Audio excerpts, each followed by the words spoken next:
Essa cidade maravilhosa que toda vez que eu olho lá fora está chovendo. E lá no nosso estado, em Goiás, quando chove, a gente ergue a mão para cima porque lá é muito seco. E eu amo a chuva e eu amo essa cidade, tenho amado cada vez mais essas pessoas e tenho visto quanto Deus tem feito coisas aqui. E como foi profetizado, essa cidade começará a crescer e será conhecida como a cidade das pessoas prósperas, amém? Porque ninguém é jovem demais para prosperar. Quero compartilhar com vocês a respeito, e eu queria que você abrisse sua Bíblia. Aqui vocês projetam Bíblia também? Ótimo. Abra sua Bíblia já em Gênesis capítulo 1, verso 27. O que eu mais tenho visto dentro da igreja, dentro de pessoas que Deus destinou, a palavra de Deus fala que nós somos escolhidos, separados, destinados, encaminhados, caminhos foram abertos para serem abençoados. Lá em Efésios capítulo 1, verso 3 fala que nós fomos abençoados com todas as sortes de bênçãos espirituais nas regiões celestes em Cristo Jesus. Abra para mim, Efésios capítulo 1, verso 3. Você vai ver que lá em Efésios capítulo 1, verso 3, bendito seja o Deus de nosso Pai, nosso Senhor Jesus Cristo, qual nos, fala comigo, abençoou. Você não precisa ser um expert em português para entender que essa palavra abençoou está no passado.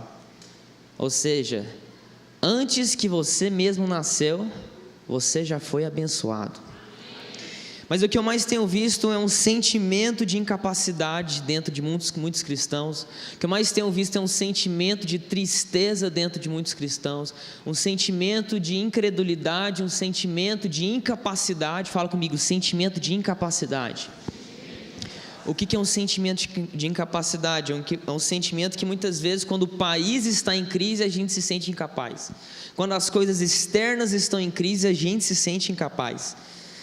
É quando as pessoas não acham que elas podem prosperar, quando as pessoas elas acordam no seu dia a dia e não vê o quão Deus tem feito coisas para elas, mas os nossos olhos só estão focados no problema.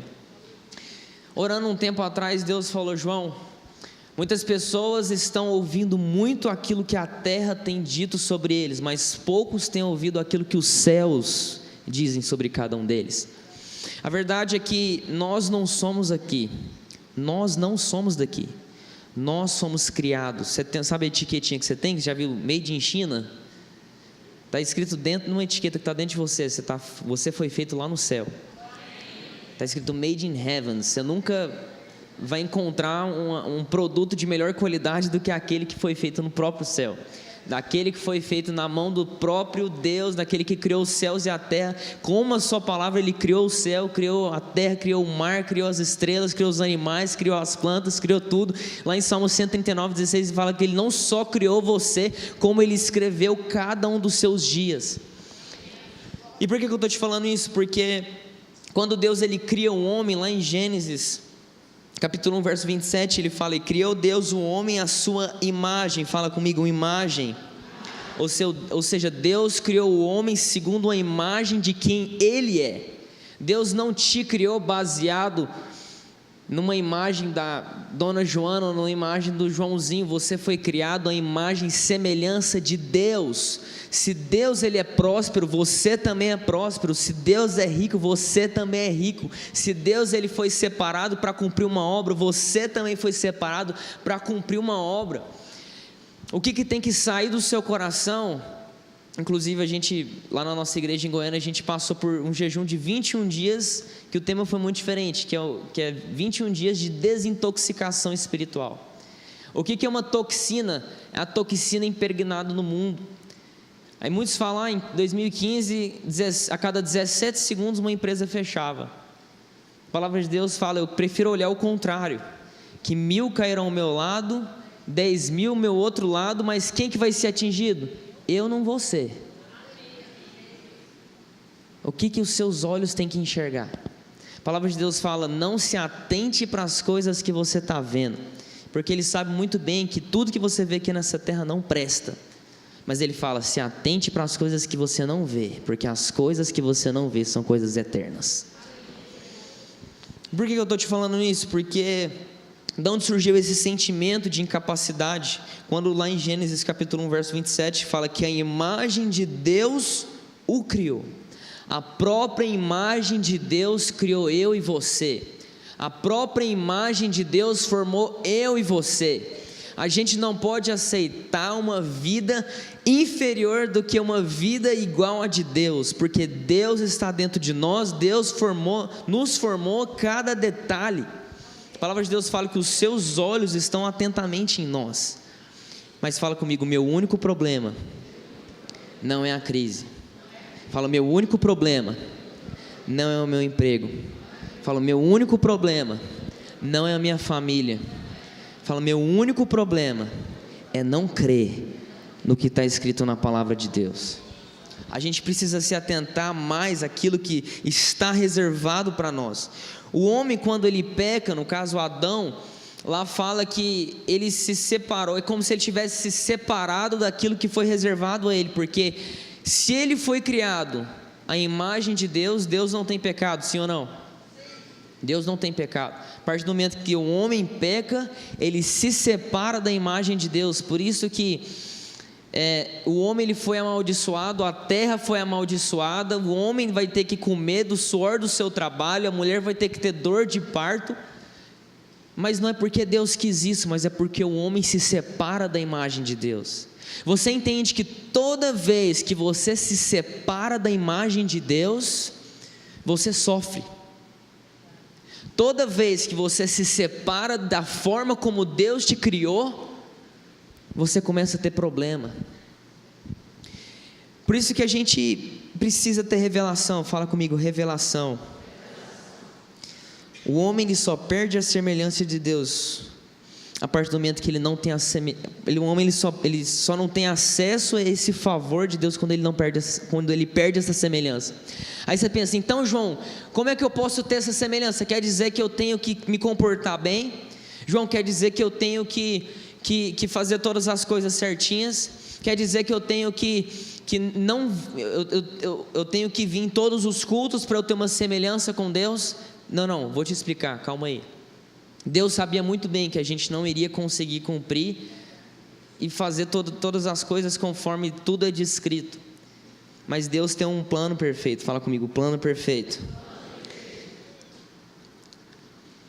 Lá em Filipenses capítulo 4, verso 13 fala: tudo posso naquele que me fortalece.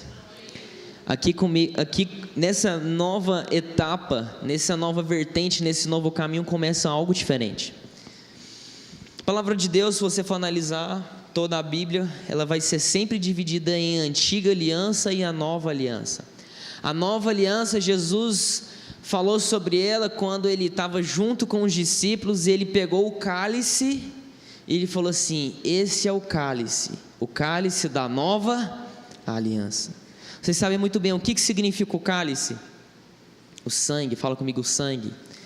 Você entende que a partir do momento que o sangue de Cristo é derramado na cruz em favor de nós, Deus, quando Ele olha para nós, Ele não olha aquela imagem caída de Adão. Paulo fala sobre o segundo Adão, que é quem? Jesus. Quando Deus olha para cada um de nós, Ele não vê a nossa própria justiça, Ele vê a justiça de Cristo. Por isso que Deus, Ele entendia que a gente não ia conseguir cumprir tudo. Deus, Ele sabe que, e tanto que a lei ela foi criada para mostrar quem que o homem é. A lei foi criada para te mostrar: você quer seguir os 10 mandamentos? Beleza, você vai ser julgado por ela também. Paulo fala sobre isso. Mas a partir do momento que, lá em Hebreus capítulo 10, fala que Jesus, a partir do momento que Ele cumpre toda a lei, Ele nunca pecou. Deus, Ele pegou uma parte dele, por isso que Jesus e Deus, eles são um, Pai, Filho e Espírito Santo, eles são só um. Jesus, Ele tira uma porção dele, uma parte dele, é como se o próprio Deus desceu, que na terra realmente desceu, mas Ele fala: Ele se fez semelhança de homem. Ele foi tal qual nós fomos, mas ele nunca pecou. Você sabe por quê? Deus Pai envia Deus Filho, porque antes havia uma separação da imagem de Deus com a imagem do homem. Então Deus Pai envia o Deus Filho, que uma mão ele pega na mão do Pai, e como ele é homem, na outra mão ele pega na mão do homem, ele faz a reconciliação.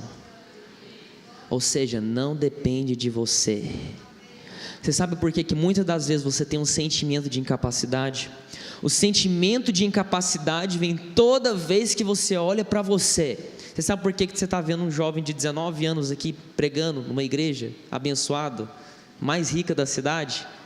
Porque você não está vendo o João de 19 anos pregando aqui, você está vendo Jesus Cristo que está dentro de mim e dentro de você. Já não sou eu quem falo, já não sou eu quem vivo, mas Cristo que vive dentro de mim. Se você for perguntar, João, o que você vai falar nessa palavra sua? Eu falo, eu não sei, eu só abro a boca e o Espírito Santo fala. A palavra de Deus fala que Ele não nos deu um espírito de covardia, Ele não nos deu um espírito de escravidão, mas Ele nos deu um espírito de ousadia. Ele escolheu cada um de nós, mas Ele escolhe, Ele chama você, Ele fala, João, vem andar comigo. Quantos aqui foram chamados pelo Senhor? A palavra de Deus fala na nova aliança, que quando você escolheu Ele já tinha escolhido há muito tempo atrás. Quando você decidiu amar Ele já tinha te amado primeiro. Por isso que o sentimento de incapacidade vem quando toda vez nós olhamos para a nossa própria justiça. O sentimento de incapacidade vem quando nós olhamos para nós mesmos. Eu não sei quantos você já tiveram aquele sentimento, quando você é muito pequeno, você se sente uma criança indefesa. Quem aqui já, quando era pequeno, se perdeu na praia? Vocês não têm praia aqui não? Quem aqui já se perdeu na praia quando era pequeno? Quem aqui já se perdeu no shopping quando era pequeno? Quem aqui já se perdeu, o que mais? Na igreja quando era pequeno? Eu me lembro uma vez que eu estava lá na praia e eu não vi o meu pai e minha mãe. O que eu comecei a fazer? Chorar. Porque uma criança, quando ela está sozinha, ela é indefesa, mas uma criança, quando ela é seu pai, ela tem o maior poder do mundo. Por isso que quando a gente sai daquela porta dessa igreja, se a gente está sozinho, a gente se sente um sentimento de incapacidade, um sentimento de eu não consigo, sentimento de eu sei que tem pessoas melhores do que eu lá fora, mas a verdade é que Deus ele escolhe os incapazes para mostrar para os capazes dessa geração que existem pessoas muito maiores.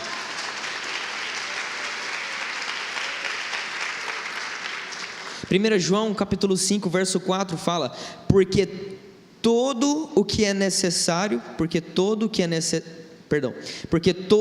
nascido de Deus vence o mundo. Fala comigo, vence o mundo.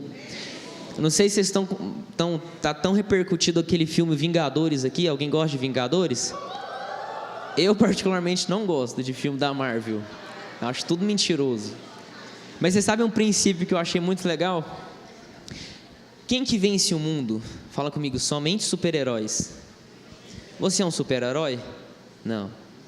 Mas esses dias eu vi uma imagem de todos os super-heróis dos Vingadores escutando Jesus falar. Porque eles entendem que Jesus ele é o real super-herói que sempre existiu nessa terra. Quem poderia vencer o seu pecado? Lá em Hebreus 10 fala que, você acha mesmo, Paulo fala, assim, o escritor de Hebreus fala, você acha mesmo que na antiga aliança eles matavam animais para apagar o pecado? Aí ele fala, você acha mesmo que apaga o pecado? Isso faz relembrar as pessoas do pecado delas. Você sabe o que eu prefiro lembrar? Eu prefiro lembrar uma outra coisa, o quão eu fui perdoado, o quão eu fui achado. Não sei se você já viu aquela parábola das 10 dracmas, vamos falar das 99, as 99 ovelhas. Deus deixa os 99 justos, nós somos os justos, mas Deus prefere muito mais um pecador entrar nessa porta do que tiver 99 justos me ouvindo Ele aqui, porque Deus ele não olha para o pecado, Deus ele não olha para o erro. Você sabe por quê?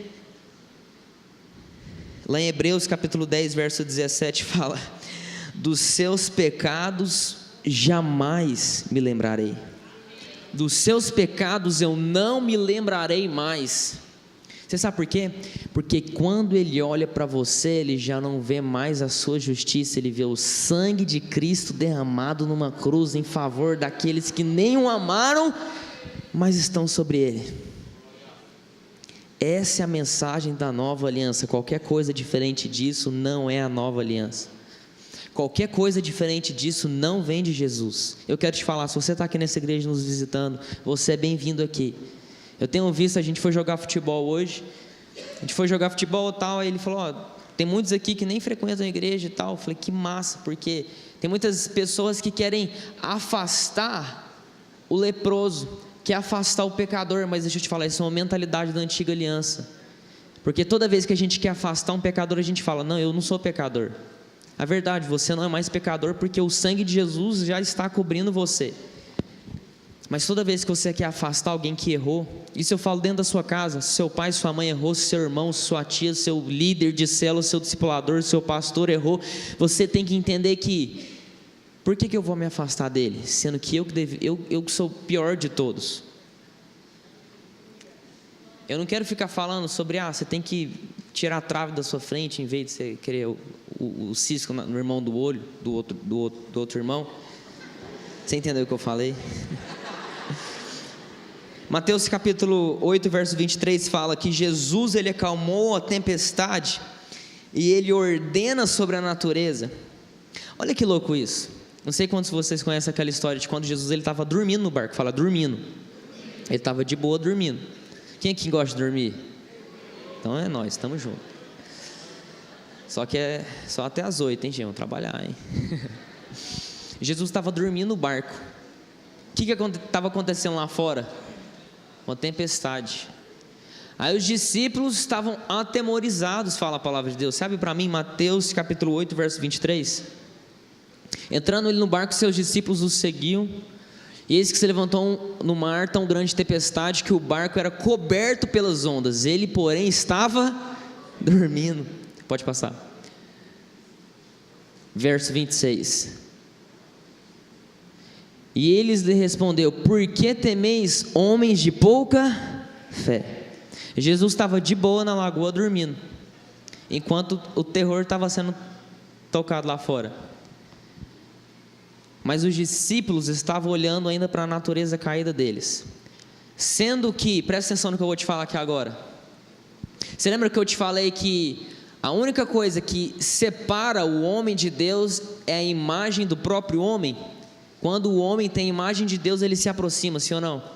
Quando o homem peca, ele perde a posição no qual ele estava junto com Deus, porque o homem foi feito segundo a imagem e semelhança de Deus. Se ele foi feito em imagem e semelhança de Deus, Deus está acima da natureza? O homem também estava acima da natureza? Sim. Mas a partir do momento que você está com Jesus, deixa eu te falar, você também já está acima da natureza. Você está acima das circunstâncias, você está acima das obras do diabo, você está acima da crise, você está acima dos seus problemas, entre aspas. Aos olhos de muitas pessoas é problema, mas nos seus olhos você está acima, você domina sobre as circunstâncias. O que acontece aqui? Por que Jesus chama os seus discípulos de homens de pouca fé? Porque eles não acreditam na imagem que eles têm, de eles também dominarem sobre a tempestade. Aí o que acontece? Jesus fala, já que vocês me acordaram mesmo, passa aí. Volta. Então, levantando-se, repreendeu os ventos e o mar, e seguiu-se com grande bonança. Presta atenção, quando o homem ele entende quem ele é, ele segue com grande bonança, ele segue com grande descanso. Fala comigo, descanso. Só pode dormir no meio de uma tempestade quem está dentro do descanso. Você só pode estar dentro do descanso quando você entende que você está acima das circunstâncias. Eu não sei se o João viu a cena, quando a gente estava indo para o futebol, tinha umas formiguinhas, você viu aquela hora? Você acha que eu fiquei com medo de uma formiguinha? Tinha 550 formiguinhas carregando uma folhinha assim, ó. Mas é porque tem muitos cristãos que acreditam que eles são menores que uma formiga, sendo que na verdade eles estão acima delas. Tem tantos cristãos que se preocupam tanto com as circunstâncias, com os problemas, com a crise, com o desemprego, com o filho que está voltando bêbado para casa, com o filho que está voltando drogado para casa, com o problema que está tendo no emprego, com o problema que está tendo na família, com o problema que está tendo no casamento. Não, meu irmão, quando você fala, você concorda comigo que quando Deus falou, as coisas foram criadas? Se você é tal qual Deus é, quando você fala, circunstância para agora, vai parar. Se você fala, eu não aceito dor de cabeça, que nem eu estava aqui, o diabo veio me atentar com dor de cabeça. Eu falei, não tem não, para de encher o saco. Você que tem que falar. Quando você fala, as coisas acontecem. Quando você fala, as coisas acontecem.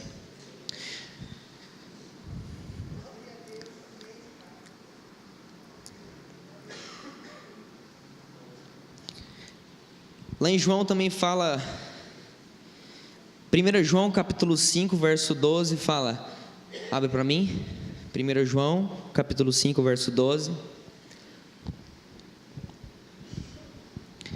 Quem tem um filho, tem a vida. Fala comigo, quem tem um filho, tem a vida.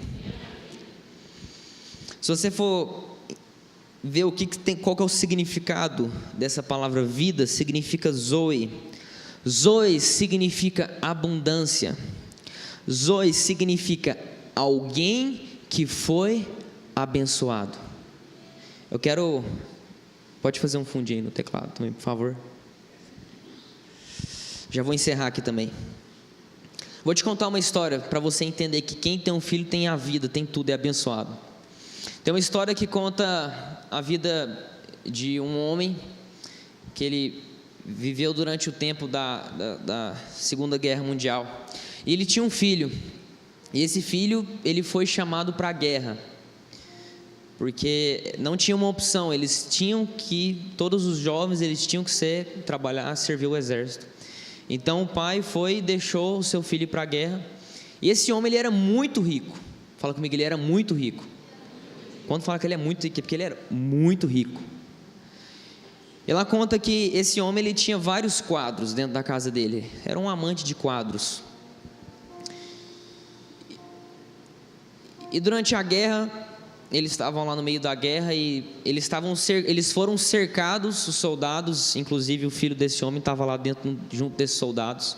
Eles foram cercados por uma casa, que eles estavam escondidos. E acabou que esse filho, ele teve uma brilhante ideia. Ele falou assim, galera, eu vou sair na porta da casa, dando tiro para tudo quanto é lado. E vocês, enquanto eles vão estar distraídos, vocês vão sair pelo fundo da casa e vão se salvar. Ótima ideia, sim ou não? O problema é que ele vai morrer. Aí o povo falou, você é louco, você quer morrer? Larga de ser... Tem problema na cabeça? Eu falei, não, eu vou, pronto, acabou e vocês vão sair. Eu vou sair dando tiro, se vocês quiserem sair, vocês vão. Aconteceu então que esse garoto, ele saiu na frente da casa, começou dando tiro e tal, acabou, foi morto. E os outros colegas de trabalho, eles se salvaram.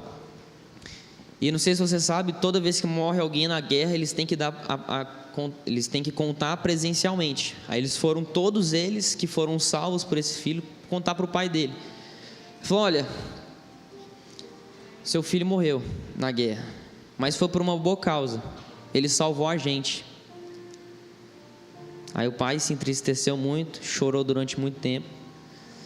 Ele já estava ficando velho, ele acabou que faleceu. Então, quando acabou a guerra, ele foi leiloar os quadros. E tem um fato interessante que esses amigos, os colegas desse garoto, eles levaram um quadro para esse homem, porque ele era um amante de quadro. Ele levou o quadro com a caricatura do seu filho. Só que eles levaram como se fosse numa feira fazer a caricatura do filho dele. Consequentemente, nem se compara o valor desse quadro com os outros tipos de quadro que ele tinha lá. Quadro de milhões de reais ele tinha na casa dele. Aconteceu então que eles foram leiloar o quadro e começou pela caricatura do filho dele. Então estavam muitas pessoas lá nesse leilão de quadros e começou pela caricatura do filho dele. Então vamos começar pela caricatura. Primeiro lance, ninguém queria dar lance nenhum. Só que dentro desse leilão, tinha uma mulher, que era a secretária que trabalhou durante muitos anos na casa desse homem. Ele falou, aí ela pensou com ela mesma, eu vou comprar, por mais que ninguém vê nenhum valor, eu vejo um valor porque eu vi que esse homem adorava, e ele ficava contemplando essa imagem do filho dele, o dia inteiro. E ela falou, eu vou comprar porque eu sei o quanto ele amava o seu filho. Mas não tinha valor nenhum. Ela foi e deu o lance de $1. Então ela foi, beleza, leiloado, você pode levar o quadro. Ninguém queria mais dar nenhum lance. E quando ela pegou o quadro, o carinha bateu o martelinho, está finalizado o leilão. Aí o pessoal falou assim, como assim está finalizado o leilão? Eu quero saber das outras obras que valem milhões de reais e milhões de dólares e milhões, que eu quero levar essas obras, eu quero levar esse tipo de quadro. Aí o cara falou o seguinte, o senhor, o pai desse filho, que é a caricatura que está aqui nesse quadro, ele deixou um testamento atrás desse quadro que ninguém enxergava valor, e falou assim, que quem levar o quadro do filho, vai levar tudo. Deixa eu te contar um negócio, quando você escolhe o filho, você recebe tudo. Quando você escolhe o filho, aquele que morreu por causa de muitas outras pessoas, você ganha tudo. Fique de pé onde você está. Quem tem o filho, tem o favor de Deus te perseguindo. Quem tem o filho, a doença já não pode mais chegar na sua casa. Quem tem o filho domina sobre as circunstâncias. Quem tem o filho já entende que tudo o que é do Pai é seu também. Não é porque você merece, não é porque você fez algo para merecer, mas não é porque você pagou um preço tão grande, mas é simplesmente quando você decide escolher o filho, você recebe tudo. Lá em 1 Reis capítulo 2 verso 3 fala, desse modo será bem sucedido em tudo que fizeres e tudo que empreenderes. Salmos 1 fala, pois você é como uma árvore plantada junto a ribeiros de água, a qual o seu fruto dá no seu tempo, as suas folhas não cairão, e tudo quanto fizer prosperará. Lá em Gálatas 2:20, para testificar o que está escrito aqui, fala, assim já não sou eu mais quem vive, mas Cristo, fala comigo, o Filho, vive em mim. A vida que agora vivo no corpo, vivo pela fé no Filho de Deus. Você vive pelo Filho, mas é unicamente pela fé. Você sabe o que é a fé? É você viver por aquilo que você não enxerga. É você ter convicção no fato que ainda vai acontecer. E deixa eu te contar um negócio, Jesus falou, você quer começar a mover montanhas? Você quer começar a fazer obras maiores? Você quer começar a ver coisas maiores? Apenas crê. Apenas crê. A palavra de Deus fala que porque eu criei, eu falei. Por isso eu quero te convidar a você repetir após mim, e essa deve ser uma constância na sua vida. Se você está com alguma doença, eu quero que você fale, eu já sou curado. Se você está com algum problema, eu quero que você fale, eu já fui curado por meio daquele que me amou, por meio daquele que já levou toda a enfermidade naquela cruz. Se você está com um problema no casamento, você tem que falar, o Senhor já escolheu a minha família, eu e a minha casa, nós vamos servir ao Senhor. Você vai começar a profetizar, você vai começar a falar, você vai começar a gerar algo que no meio do deserto vai começar a florescer. Quando Abraão ia para o deserto, o povo falou, esse povo é doido. Abraão falou o seguinte, é deserto até eu chegar, é problema até eu chegar.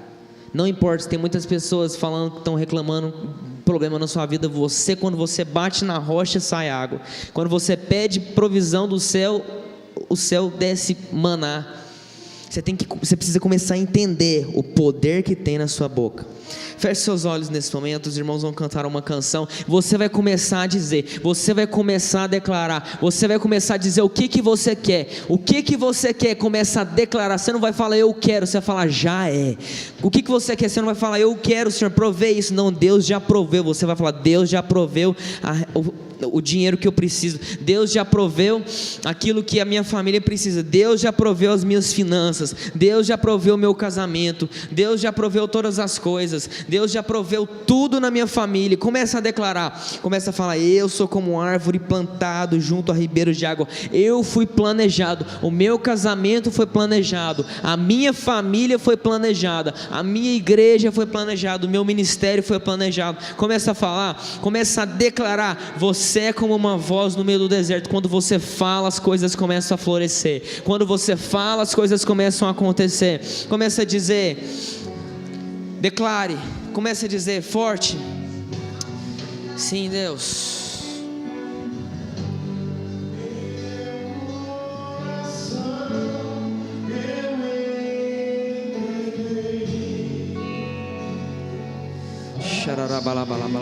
Continue falando. O que você quer ver? Comece a ver coisas maiores. Fala, Senhor, eu quero ver coisas maiores. Eu quero ver coisas maiores.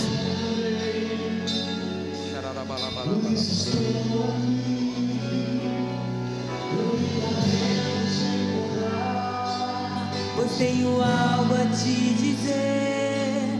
Você precisa saber o que diz meu coração. Eu vim correndo te encontrar. Eu tenho algo a te dizer. Você precisa saber o que diz meu coração. Fala assim comigo, eu sou bem-sucedido em tudo que eu faço, em tudo que eu empreendo, em tudo que eu coloco a mão, prospera. Fala, onde eu coloco a planta dos meus pés, ali tem vida.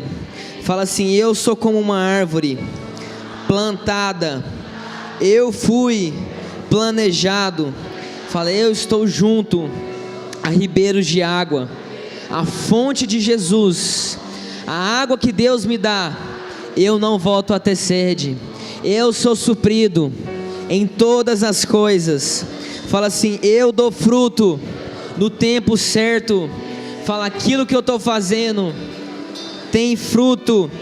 Fala, as minhas folhas não caem. Fala assim, tudo que eu faço, eu prospero.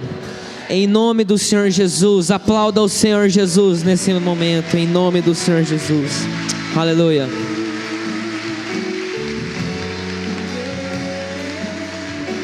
Aleluia. Erga a sua mão direita em direção ao João Steca e também ao Hamilton. Vem cá, Hamilton. Você vai seguir o Hamilton no Instagram e você vai ser o maior investidor da Bolsa de Valores. O dono do Itaú está aqui. Pai, diga comigo, Pai, a unção de prosperidade na vida de João e de Hamilton esteja também sobre a minha vida e a minha família, em nome de Jesus, amém. Eles vão sair correndo, que eles vão lá para o Campus Marquês. Você falar do livro. Não, vou falar no final, vou falar, tá? Eles vão lá para o Campus Marquês.